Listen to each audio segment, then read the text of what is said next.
بسم اللہ الرحمن الرحیم۔ انٹرنیشنل اقبال سوسائٹی کے زیر اہتمام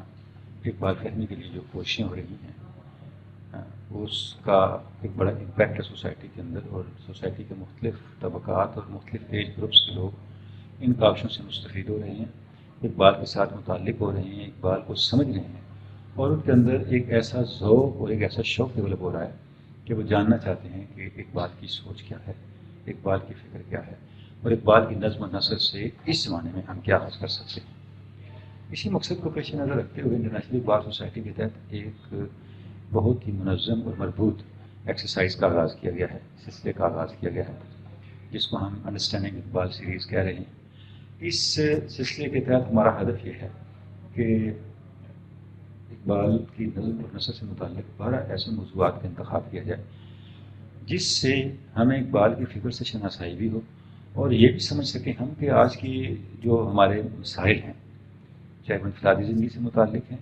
یا قومی، ملی اور بین الاقوامی زندگی سے متعلق ہیں، ان مسائل کے اندر ہم اقبال کی سوچ اور فکر سے کیا رہنمائی ملتی ہے۔ اس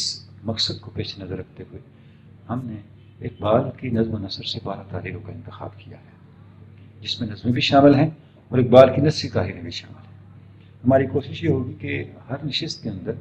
اقبال کی ان تحریروں پر گفتگو ہو، ان کا جو تھیم ہے، مرکزی تھیم ہے، ان کے جو عام تصورات ہیں، ان کے فہم کے حوالے سے گفتگو کی جائے، اور ہم یہ بتا سکیں کہ اقبال کی یہ تحریریں ہمیں کیا کنوے کرتی ہیں۔ ان تحریروں میں جو نظمیں اور جو نثری تحریریں شامل ہیں وہ یہ ہیں۔ سب سے پہلے جاوید نامہ کی آخری نظم ہے خطاب بجاوید، سخن چند بن یار نو، یعنی نئی نسل سے اقبال کی چند باتیں۔ یہ علامہ کی بہت ہی کلیدی نظم ہے، جس میں ہمیں یہ پتہ چلتا ہے کہ اقبال آج کے نوجوان کو، مسلمان نوجوان کو کیا دیکھنا چاہتے ہیں۔ اس کے بعد جو نظمیں شامل ہیں وہ شکوہ اور جواب شکوہ، خضر راہ، طلوع اسلام، مسجد قرطبہ، ابلیس کی مجلس شورا، یہ شامل ہیں۔